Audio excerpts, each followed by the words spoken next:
పహల్గాం ఘటనపై కాంగ్రెస్ తీరును కేంద్ర మంత్రి కిషన్ రెడ్డి తీవ్రంగా ఖండించారు. ఉగ్రదాడి ఘటనపై ప్రపంచ దేశాలు భారత్కు మద్దతు ప్రకటించగా దేశంలోని ప్రధాన ప్రతిపక్ష పార్టీ అయిన కాంగ్రెస్ మాత్రం విరుద్ధంగా వ్యవహరిస్తుందన్నారు.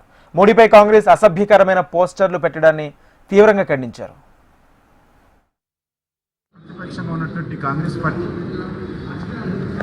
దేశ సైనికుల యొక్క ఆత్మధైర్యాన్ని దెబ్బతీసే విధంగా ఈరోజు ప్రధానమంత్రి గారిని అవమానించే విధంగా ఈ విషయంలో మాట్లాడుతున్నారు.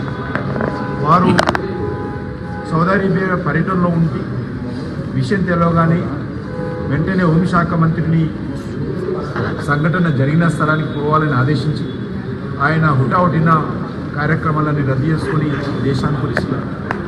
ఆయన 24 గంటలు అక్కడ ఉన్నటువంటి పరిస్థితులను అంచనా వేస్తూ అందరికి కావలసినటువంటి సూచనలు సలహాలు ఇస్తూ దేశ ప్రధానమంత్రిగా దాని బాధ్యత నిర్వర్తిస్తున్న నేపథ్యంలో ప్రధాన ప్రతిపక్షంగా ఉన్నటువంటి కాంగ్రెస్ పార్టీ మరి ఈ రకంగా విమర్శించడం అనేటువంటిది సిగ్గుమాలిన చర్య అని సందర్భంగా వహిస్తున్నాను.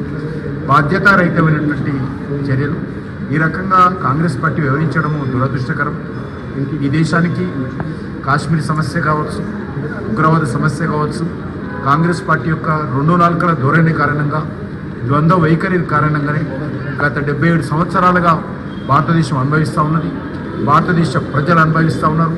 కొన్ని వేలాది మంది ఇప్పటికీ భారత సైనికులు కావచ్చు, సివిలియన్స్ కావచ్చు, పాకిస్తాన్ పుణ్యమాని ఈరోజు అనేక మందిని కోల్పోయాము. ఇంకా కాంగ్రెస్ పార్టీ దీనికి అంతటికీ కారణం. మరి ఇప్పుడిప్పుడే మేము ఆర్టికల్ 370 రద్దు చేసి కాంగ్రెస్ చేసినటువంటి పాపాలను కడిగివేస్తూ ఈరోజు శాంతిని నెలకొల్పుతున్నటువంటి ఈ నేపథ్యంలో జరిగినటువంటి ఇటీవల సంఘటన ఇది. ఇప్పటికైనా రాజకీయాలు మాని భారతీయులందరం కూడా ఏకాభిప్రాయంతో ఉండాలి.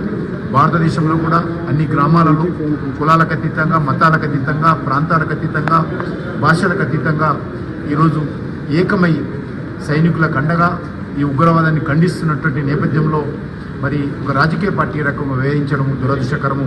ఈ రకమైనటువంటి సంఘటనలు ఖండించాలని అన్ని వర్గాల ప్రజలను కోరుతా ఉన్నాం.